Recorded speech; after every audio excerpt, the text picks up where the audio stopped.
Okay, thank you all for coming today. My name is Brianna Reese, and I'm the Student Director here at the Arlen Specter Center. Today, our host is Tim Welbeck, and he will be talking about hip-hop and the narrative of marginalization. Now I'd like to turn it over to you now. Good evening.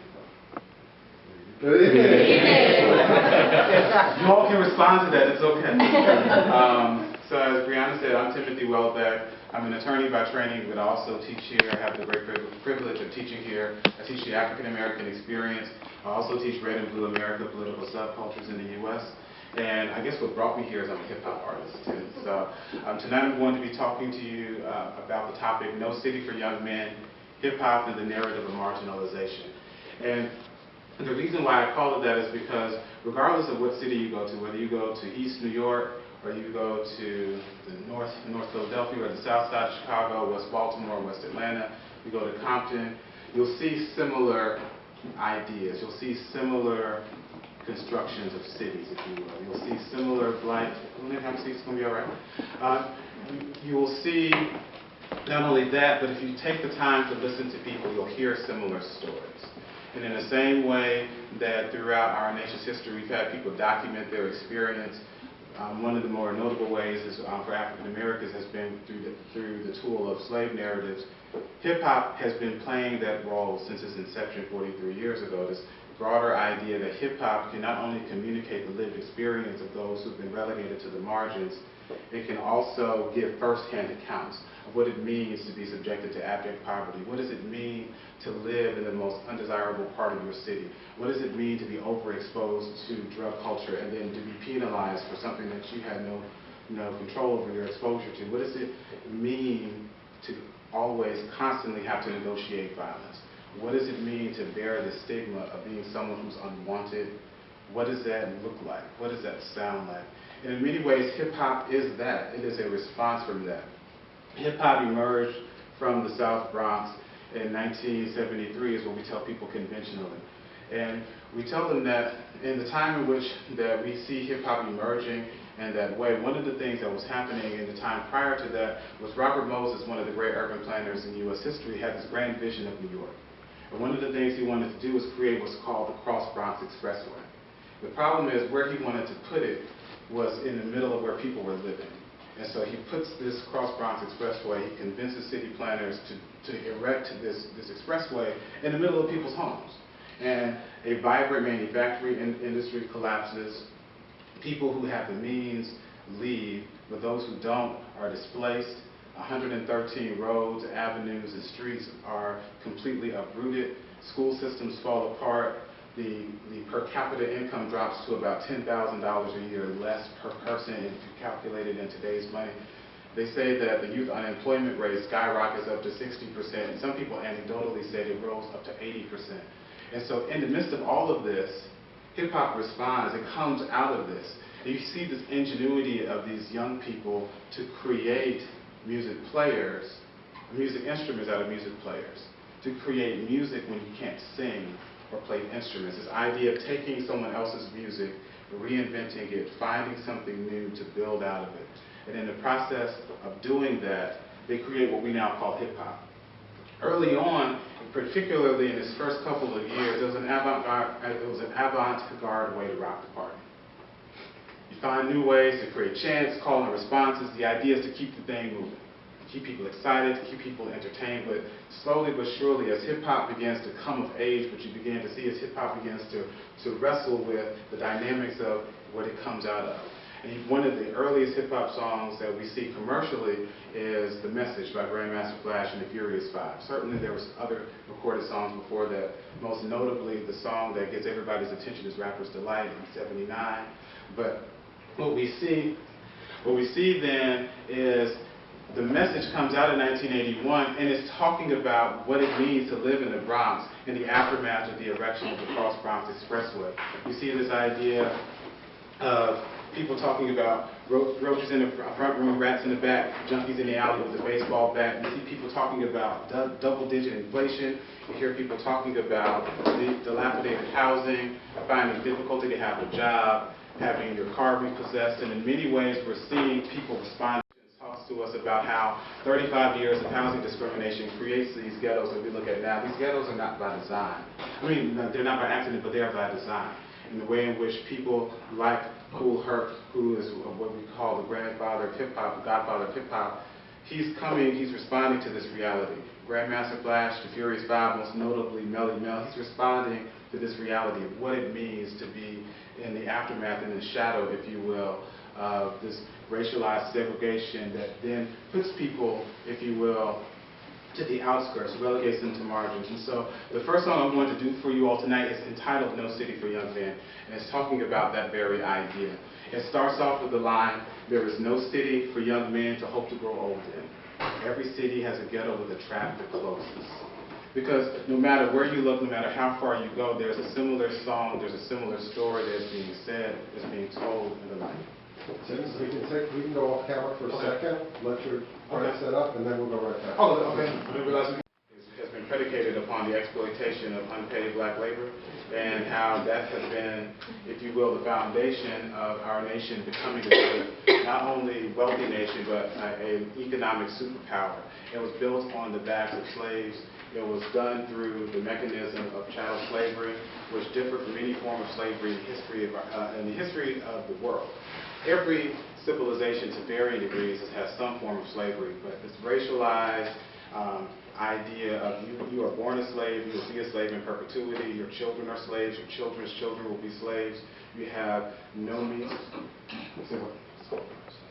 no city for young men. You have no means to re-enter society and have some semblance of equality.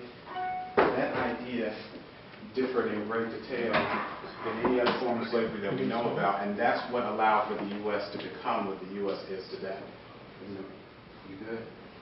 No City for Young Men, title track. Can you all hear me? Yes.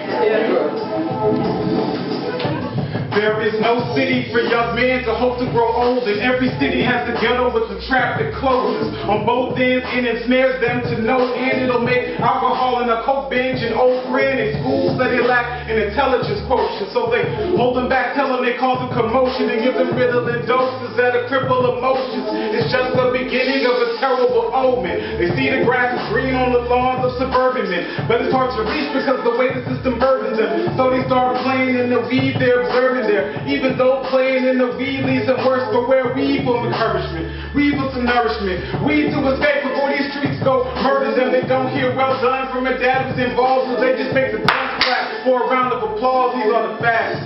They should be making you mad. Reach back, pull these boys out of the trap. These are the facts. They should be making you sad. Reach back, pull these boys out of the trap. These are the facts. They should be making you act. Reach back and pull these boys out of the trap. Cause everywhere I go, they're undone or done in. That's why I say there is no. I heard from this AT alien who hit me to some life game with the type of phrases that influence the routes that I'm saying. He said your morals corrode and go out the window when you see your boys' wardrobe and they all have Nintendo Wii, and your child is down on her knees crying hard up to God for a Whopper with cheese. This is a problem indeed. With even the word of God says don't despise, please rob it and eat. We write people off and relegate them to margins, diminish them with sentences with little mention of pardon. Call them crabs in a barrel like they're an actual rabbit in class. Barrels aren't a crab's natural habitat. In fact, that habitat is engrossed in tragedy. We call it a jungle and say folks live savagely. You put any man in a box, he will grow up dastardly. But we turn a blind eye like we don't know what's happening. It is the trap we flee. It should be making you mad. Reach back, pull these boys out of the trap. These are the facts. It should be making you sad. Reach back, pull these boys out of the trap. These are the facts. It should be making you act. Reach back and pull these boys out of the trap. Cause everywhere I go, they're undone or done in. That's why I say there is no city for young men.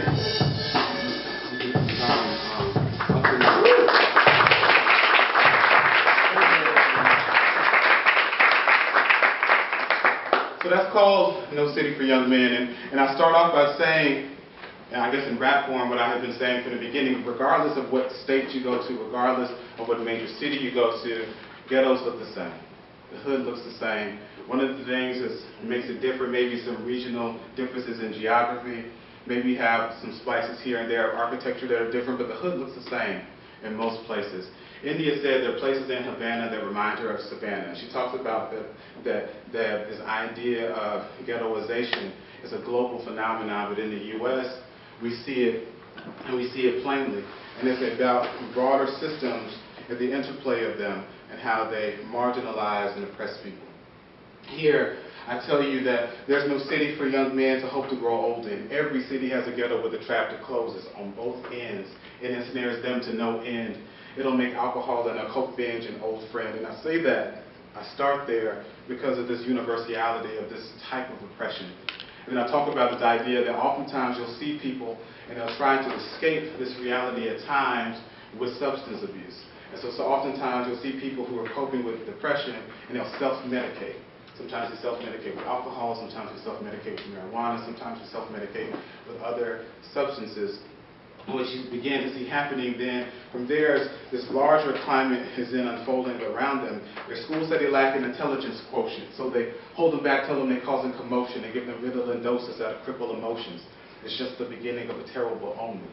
And so here we see not only are they facing adversity at home, but then when they leave the home and go outside and go into schools, their schools are saying that you are fundamentally deficient. There's something inherently lacking in you. There's something pathological about you that's going to hinder your ability to grow and to flourish and to thrive.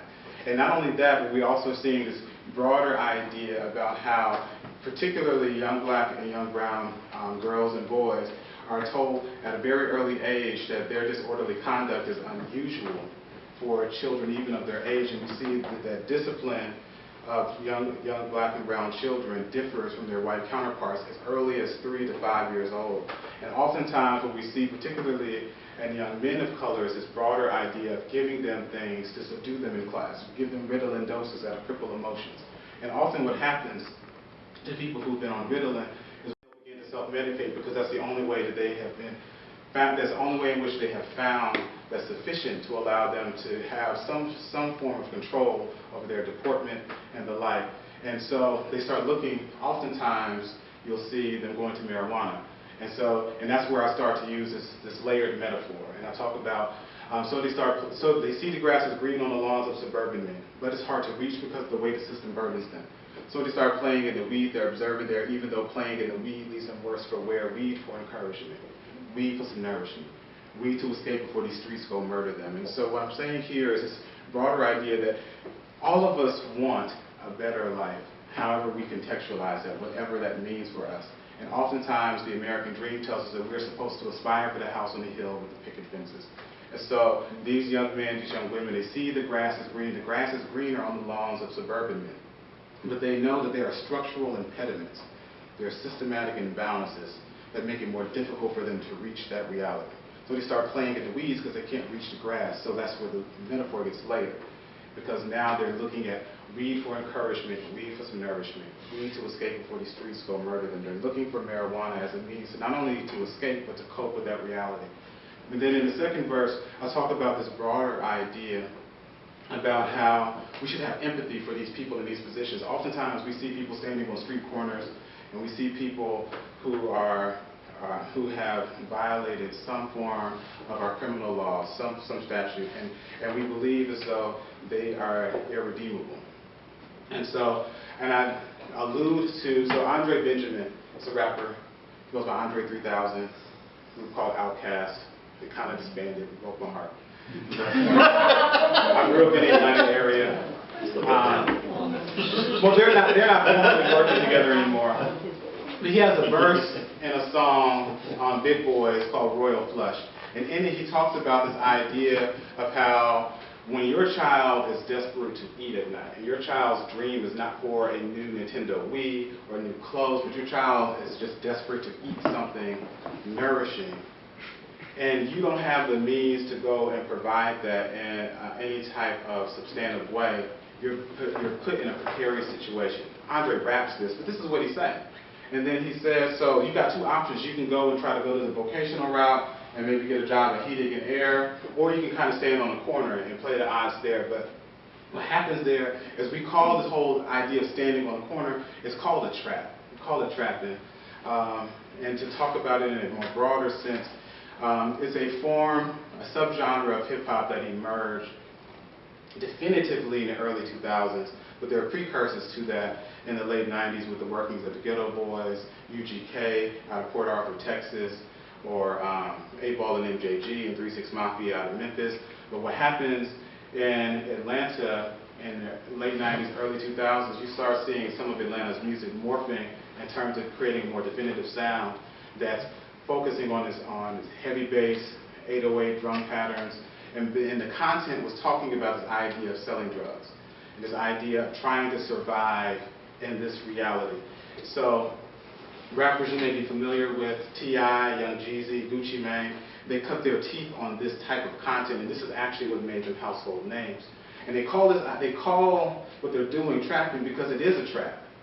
They know that if I'm selling illegal drugs, the greater likelihood is that I'm going to end up in a box, a cage, a prison, or I'm going to end up in a box, a coffin. I'm going to end up dead or imprisoned. That's one option, but when you look at the precarious situation of trying to survive in the way in which they do, it becomes an option to many people.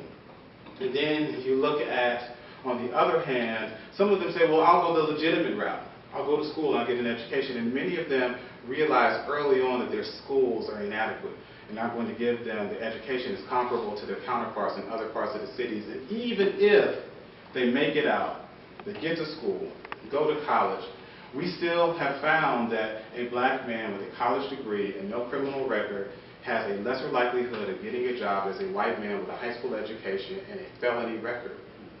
These are the types of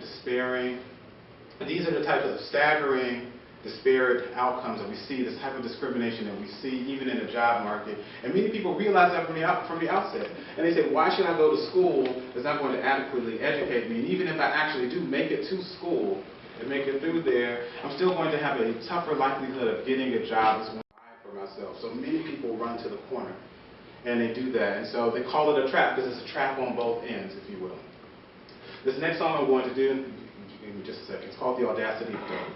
And I'm talking about that and just our broader fixation with substance abuse. And one of the things I'm talking about is this larger idea of how opioids and cocaine and other types of substances have a gripping effect on all of us, on all of civilizations, and they have for centuries.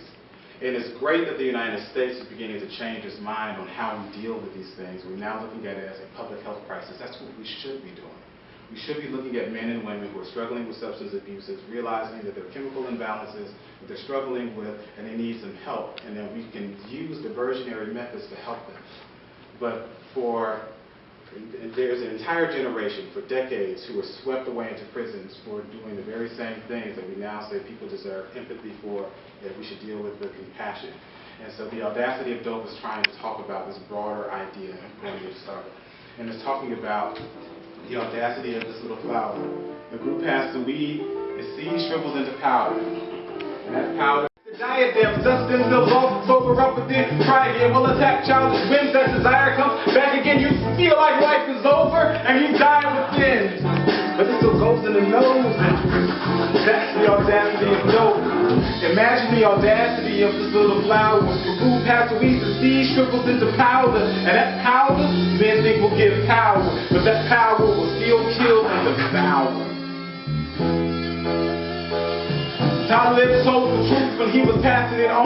We sell crack to our own out the back of our homes. We put crack in our songs, we call them passionate poems. So when the passion is gone or the attraction is gone, we just got crack in the songs, calling it rap music. Kanye got it right when he called it crap music. But we should change the name to trap music, cause we use bars and hooks to trap you kids. And you study Jake for a path to follow, knowing you only go through holes into the plastic bottle. Wanna be a big boy if you hung out with Andre, end up with more traits in that commercial with LeBron James. First you thugging and hustling, you pretty and clean, then you toting that right, but you don't know what that means. You think you an example, but you selling a man's drugs. Posted up on the block like you trying to be a lamb post. Imagine the audacity of this little flower. Food past the weeds, the seed shrivels into powder, and that powder, men think will give power, but that power will still kill and devour.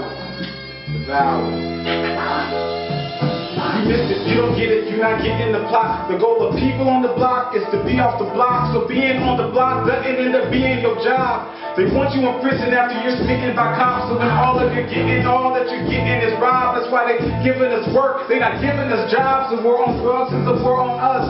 We don't send boats across the coast to send coke in Venezuela. They invade us, telling us we stay buzzed and arrest us for the same drugs they gave us. And it'll make you poison your own and turn around and gloat about it in songs. And it'll turn kings to fiends to weigh their life on a scale of triple B's. And with hope of rose, it'll go on the nose. And that's the audacity of dope.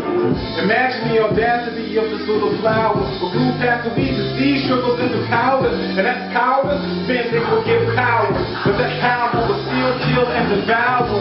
It'll turn kings to fiends who weigh their life on a scale of triple B's. And with hope of rose, it'll go on the nose. And that's the audacity of dope.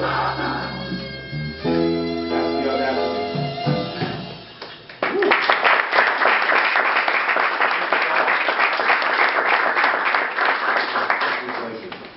You guys are so kind, so gracious. So in there's a lot unfolding there, but I'm talking about the idea that heroin in particular, but even cocaine in a more abstract way, has crippled civilizations for centuries, and even turned the most powerful, the most devout of people into addicts. And it's talking about this greater idea that sometimes we look at people in a judgmental way who've fallen victim to that, who've fallen prey to substance abuse, when oftentimes many of us could be in very similar situations. Many people more powerful than us have succumbed to that.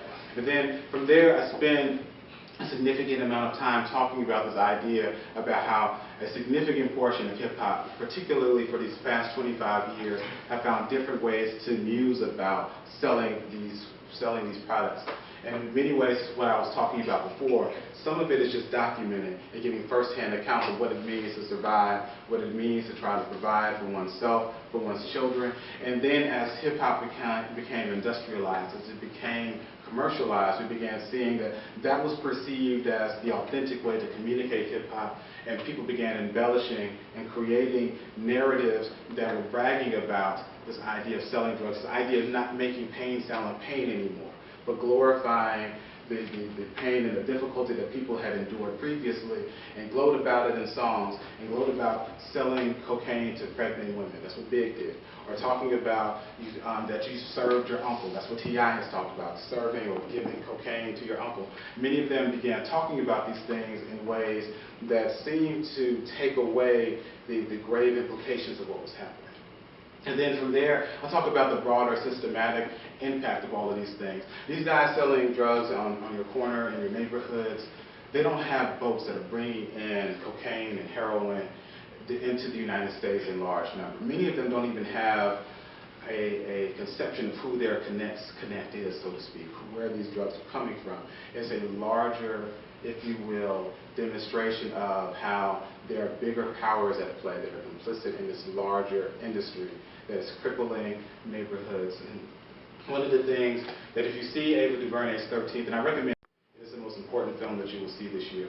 And one of the things that she does is she talks to different people. She assembles a who's who, an all-star cast of scholars, of elected officials, and activists, and they talk about not only the idea of how the 13th Amendment is ostensibly was supposed to end slavery, but it leaves a caveat that allows for slavery to persist, and how the prison industrial complex is a reiteration of slavery and stigma attached to felons. It's a reiteration of Jim Crow. But one of the things that they talk about is how these things are by design.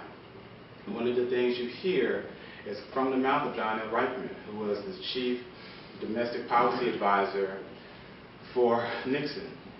And one of the things he talks about was how we had two enemies, black people and the anti-war left.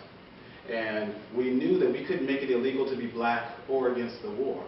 So what we did was we began vilifying them. We associated the anti-war left with marijuana, and we associated black people with heroin, and we perpetuated that lie every night on television. And when we did that, we could raid people's homes, we could arrest their leaders, and we could do so with impunity. And he ends this statement by saying, did we know we were lying about the drugs? Of course we did. This was a broader idea. And the thing is, John L. Reichman just came out and said this recently, but these things are anecdotally things that black people have been saying literally for decades, that the war on drugs is not a war on drugs, it's a war on us. And like I said, we don't send boats across the coast to send coke from Venezuela, but they invade us, telling us we stay buzzed and arrest us for the same drugs they gave us. One of the things I also say in that last verse is this idea about how they're giving us work, but they're not giving us jobs. Work is a colloquialism for whatever drugs that you're selling. So if someone says I got that work, that means that I have my product for the day. I can go out and I can sell these things. I can get access to work that I can go out and sell and make money. I can be enterprising like that, but I don't have access to a meaningful job with a decent chance of upward mobility that will allow me to make a respectful earning and to live in a way that's decent. And many people lack that type of access. This next song we're going to do is called Up From Slavery. Many people get squeamish when we talk about slavery in the United States, and they talk about how slavery is a thing of the past, and that's something that we should dwell on. And one thing I emphasize in my courses is twofold. One, slavery, we are not that far removed from slavery. When the Smithsonian opened its Museum of African American History and Culture on September 24th, the woman who rang the opening bell was the daughter of a man born a slave. So we have people in this nation who are still alive who can touch slavery. Her father was born a slave. But even in a broader sense, many of the injustices that we think about, even like slavery and Jim Crow and the Civil Rights era, we still act like that's ancient history. My mother has seen white-only signs. My mother is not 60. We are not that far removed from that reality. We're not far removed from slavery. We're not far removed from Jim Crow. But even in a broader sense, slavery impacted everything that came after it. It's the longest part of American history. And not only that, but it's uniquely embedded in the psyche of America. When Thomas Jefferson sat down at a desk and he wrote the beautiful words of the Declaration of Independence, one of my brilliant colleagues, Tiffany Gill, she teaches at the University of Delaware, she'll tell you that most likely the ink that he used, the parchment that he wrote it on, the quill that he wrote it with, was most likely brought to him by a person he owned. When he wrote, "We hold these truths to be self-evident, that all men are endowed by the Creator certain inalienable rights, all men are created equal." When he talks about these types of things, this moving language that we still inspire us every year, and we talk about that made America what it is, he owned people. He did. George Washington, the man that we tell children could never tell a lie, owned 315 people at the time of his death. Thomas Jefferson sired 4 children with a woman that he owned. Lifetime makes it seem like it was a beautiful love story. They do. I've seen the movie. You can't say yes if you can't say no. And you can't say no to someone who owns you. Thomas Jefferson was an old man who was raping a teenage slave. That's a part of who America is. It's the longest part of American history. Bless you. It's longer than the colonial era, the post-colonial era, longer than the antebellum period. It's longer than the time since at the time in which we had the Declaration of Independence written. We had slavery in the U.S. for almost 150 years. It's uniquely embedded in the psyche of who we are as a nation. And we are here, many of us are here today because men and women persevered through that with no guarantee that they would live to see something else, with no guarantee that they would ever taste freedom. Many of them still persevered beyond that. And in the words of Booker T. Washington, came up from slavery. And so that's what I'm going to talk about here. This idea of for 10 generations, men and women only knew the rattle of chains, only knew the existence of them being slaves, them being owned, their children being owned, their children's children being owned. And it was one of the more difficult parts of history. And in that, even still, these people got up every morning and persevered beyond that. They came up with slavery. And the thing about it is, these people who were brought from Africa were not slaves. They were made to be slaves. They were people. They were Bibaga, Yoruba, Ashanti, Igbo, Akan, Oroma, Fanti, Ido, Bakan, Orhobo.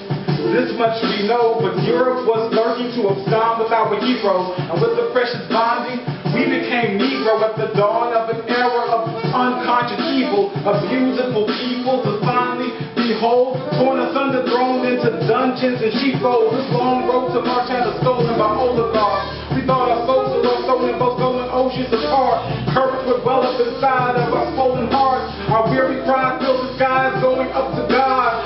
Whipped and chained, sold on auction blocks. Toiling long days, growing old cotton crops. Women, rape, children, doomed to this awful lot. At night we cried, my God, won't it stop? But we survived the capture. Strolled the long march, lived through the middle passage, could grow that old crop. We survived, made it through all of the racist schemes, and for their bravery, we came up from slavery. We're alive, but they survived through all of the racist schemes, and for their bravery, we came up from slavery. We're alive, but they survived through all of the racist schemes, and for their bravery. Slave went free, stood a moment in the sun, baked in his feet into the place he had begun, like a raisin in the sun whose expectation had become evaporated like the sour grapes that he had drunk. Emancipation had been publicly proclaimed, but each man was facing struggles that would go unchanged. It would go unnamed, but go on the same. Those controlled by chains were those who would go on hanged.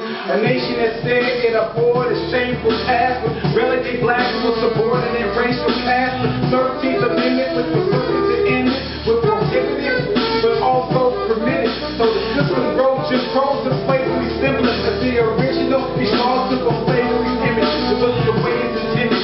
Slavery has never ended. We found a way for it to be reinvented. We survived Reconstruction, wrote the slave codes, learned to share crops. We strove with Jim Crow. We survived. Made it through all of the racist schemes, and for their bravery, we came up from slavery. We're alive, but they survived through all of the racist schemes, and for their bravery, we came up from slavery. We're alive, but they survived through all of the racist schemes, and for their bravery, we came up from slavery. We're alive, but they survived through all of the racist schemes, and for their bravery, we came up from slavery. We're alive, but they survived through all of the racist schemes, and for their bravery, we came up from slavery. We're alive, but they survived all of the racist schemes, and for their bravery, we came up from slavery. We came up from slavery. Thank you.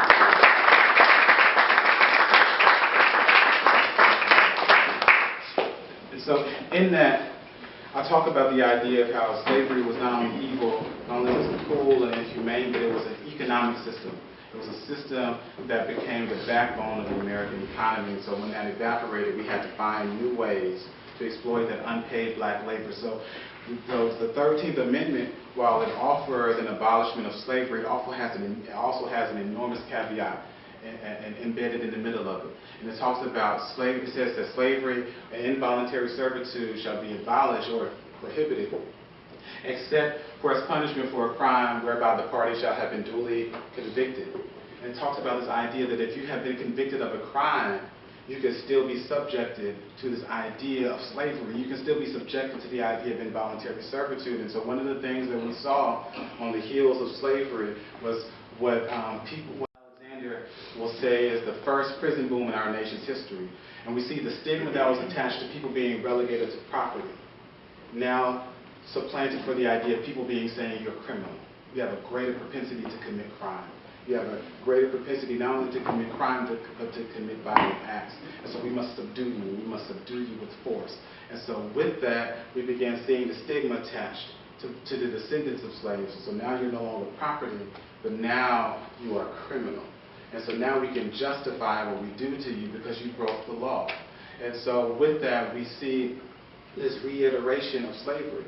This idea of now is affixed to this idea of what it means to be criminal. The half of this despicable evil has never been told. Perhaps it makes us miserable how it festers and grows. The legacy of slavery is a notorious blight, and its progeny is a most inglorious sight. To tell another tale would be a grim fairy tale, the type of tale that we often like to tell ourselves. We cannot say we have seen slavery's ending when there's more black men in prison than slaves in 1850. In every penitentiary this nation keeps, go behind those bars, you will see slavery. This racist scheme was in our governing documents, and we're to be absolved from it. We must acknowledge it, repent, and turn from it. Then maybe we'll abolish it, but for now, we fall woefully short of our promises when the politics of the cotton gin are in stop and frisk, and some corporations are left profiting.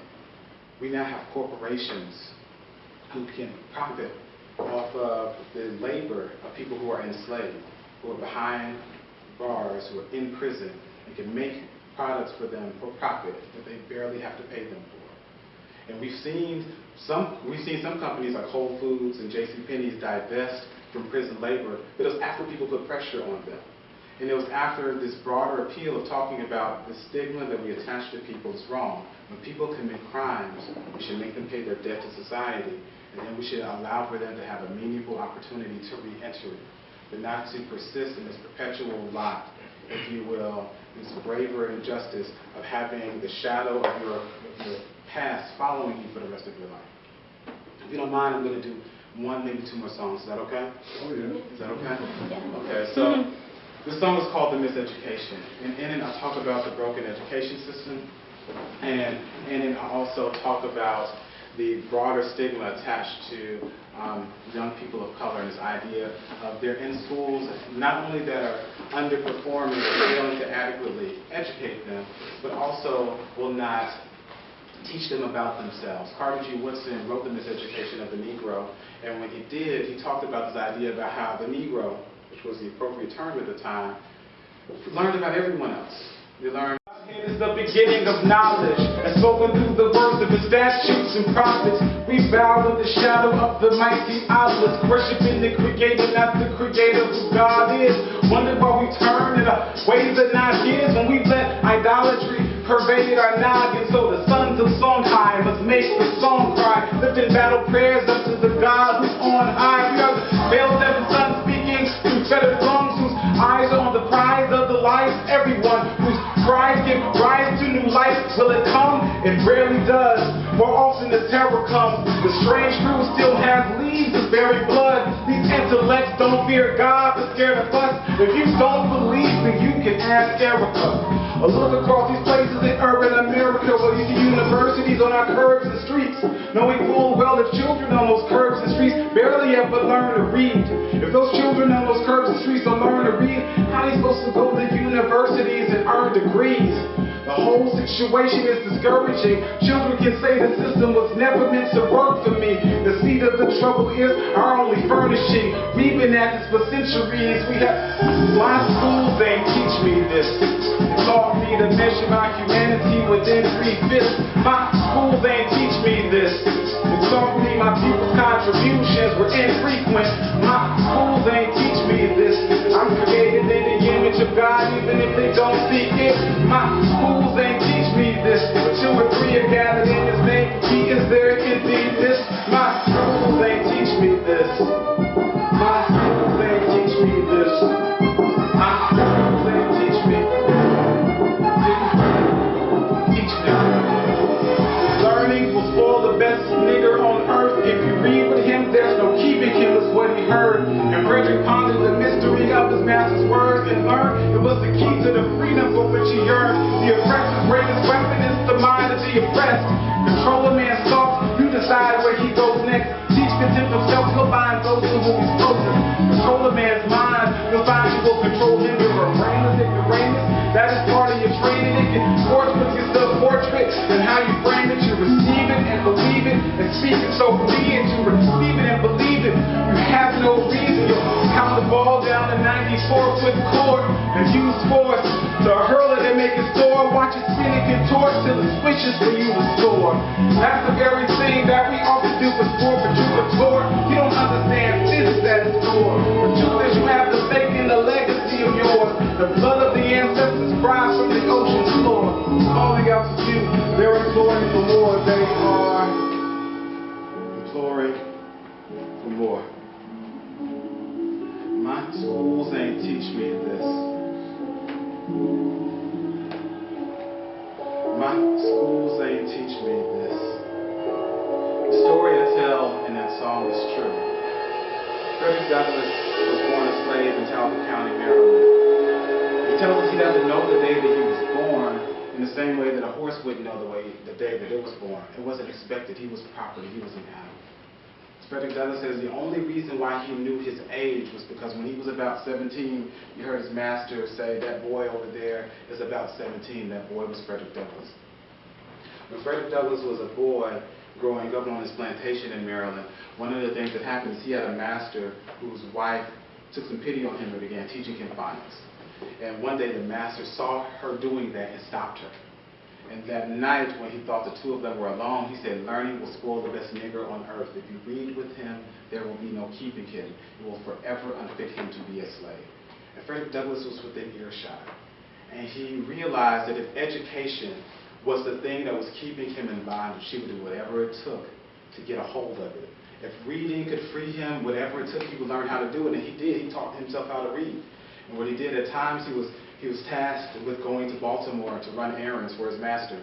And there he would come across some orphan boys, and he would play this game with them. He would say, I know more letters than you. And he would take a stick and he'd write it in the dirt. And he'd write these letters in the dirt. And if he was right, they would celebrate him and say, well, how do you know that? Because you're not supposed to be able to know how to read. If he was wrong, they would laugh at him, but he didn't care that they would mock and ridicule him, because if he wrote down an A and said it was a B and they laughed at him, at least he now knew what an A was. And so he continued doing that until he mastered the alphabet. Then he started putting letters together in the South.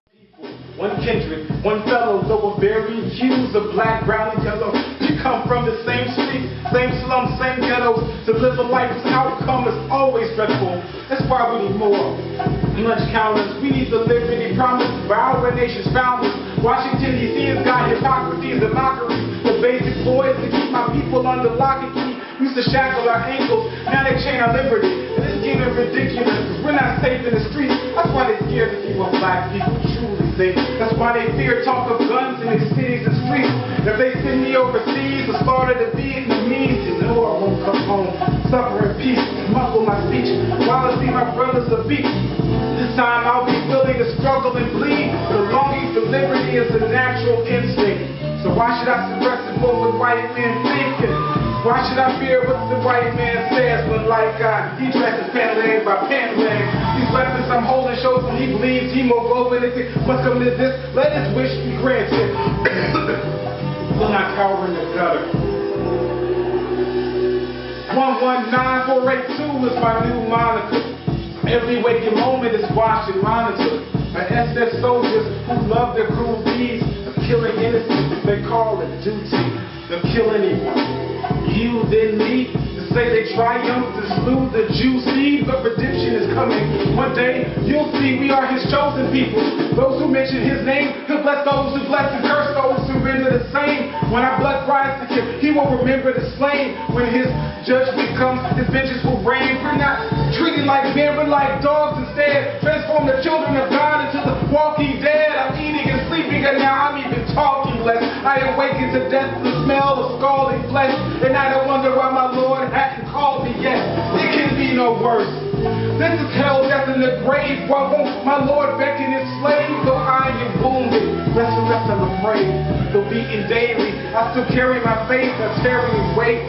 But there is a place where my Lord will lead me, and therein he'll say, well done, my faithful servant, your blessing awaits. Well done.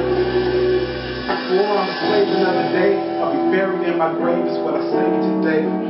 Leaving this place before I'm a slave another day, I'll be buried in my grave, is what I say today. I'm gonna leave this place before I'm a slave another day. Bury me in my grave, is what I say today. I'm gonna leave this place and I'm gonna keep on running until my feet come to that beloved place that men call freedom. They say if I leave, I'll be aborting my seed, because when I'm caught, it'll be the cord in the string. But it's so fitting to pin my Lord in the tree. If I must die, at least I lived according to me. They say the case verse 6 to the bliss of his ignorance. Through all the dissonance, he won't miss his life's belligerence. Through the bars, he sees the restoration of his innocence. And here's the sweeter tone of freedom in the distances. He hears the sweeter tone. They say the cage verse sings to the bliss of his ignorance. Through all the dissonance, he won't miss his life's belligerence. Through the bars, he sees the restoration of his innocence. He hears the sweeter tone of freedom in the distances. He hears the sweeter tone. They say the cage verse sings to the bliss of his ignorance. Through all the dissonance, he won't miss his life's belligerence. Through the bars, he sees the restoration of his innocence. He hears the sweeter tone of freedom in the distances.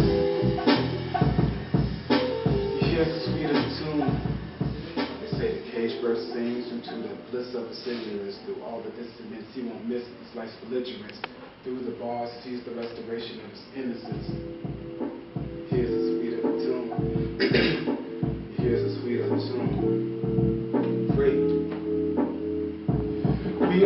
human beings, being how humans be, moving through this life, longing to be free, looking for heaven to come on this earth, be lead, singing a sweeter tune of what it means to be free. Lord, you knew my nature, saw my flesh was flawed, knew this frame would hinder me, but still my name was called, knew this frame would hinder me. You loved me tenderly, even though you knew my flesh wouldn't stand the test of infinity. Saw my frame, how iniquity entered me, foolishness broke in and caused my body injury, but your love came down and stretched thousands of centuries. Your grace did for me, your love has entered me.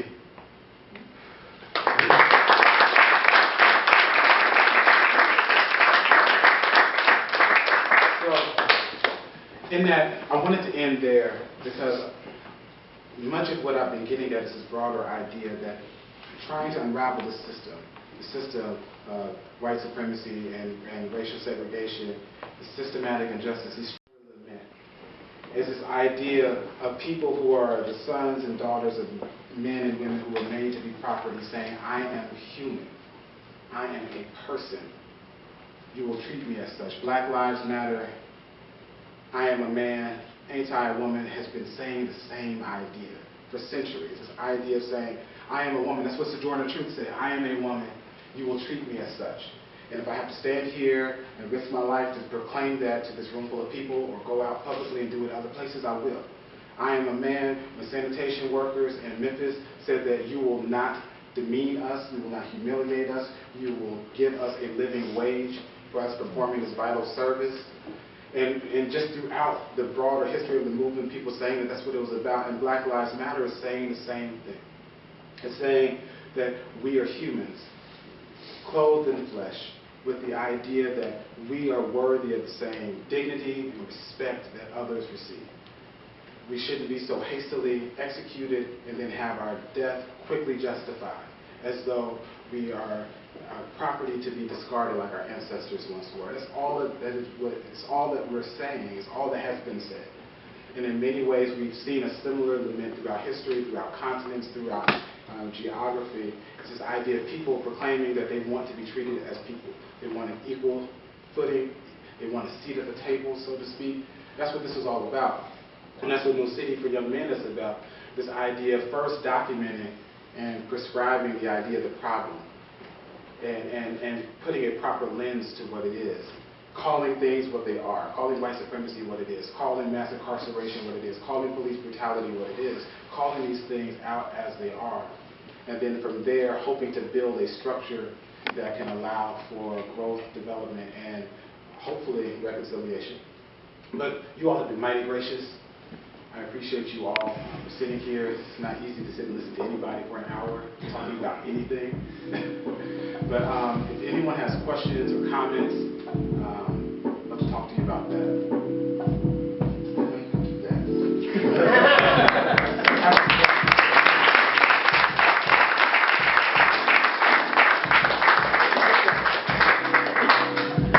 I guess they're going to ask questions. So anybody, questions, comments? I have no idea what time it is. My watch broke. 5:11. 5:11. Okay, so yeah, I am like right at time.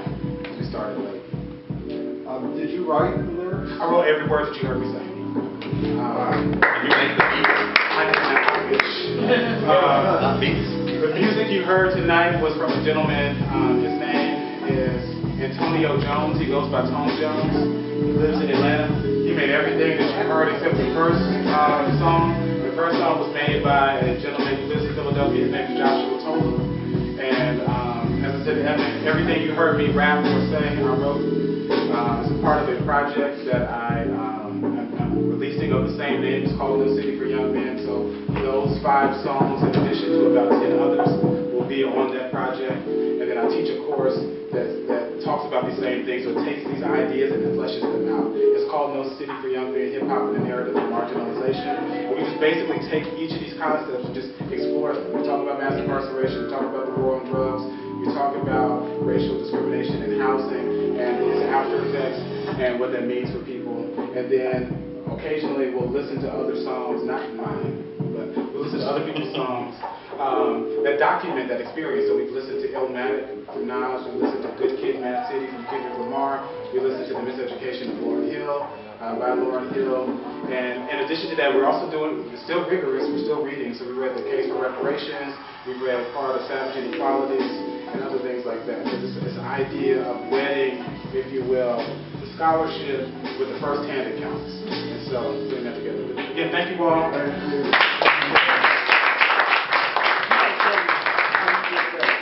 Let's give a shout out for our music provider.